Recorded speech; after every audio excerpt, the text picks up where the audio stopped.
وَعَلَى اللَّهِ قصد السبیل، درمیانہ راہ اللہ تک پہنچانے والی ہے۔ قصد السبیل، درمیانہ راہ اللہ تک پہنچانے والی ہے۔ وَمِنْہَا جَائِر، اور اس کے علاوہ راستے ٹیڑھے ہیں۔ قرآن کے علاوہ اور حدیث کے علاوہ سب راستے ٹیڑھے ہیں۔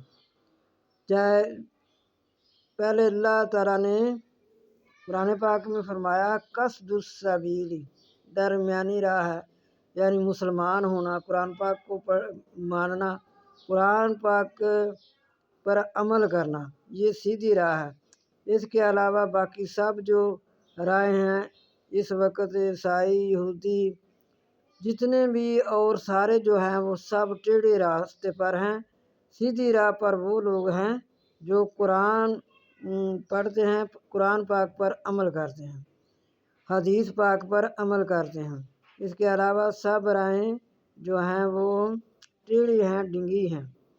وَلَوْ شَاءَ، اور اگر چاہتا، لَہَدَاكُمْ، البتہ ہدایت دیتا تم اجمعین، تمام کو۔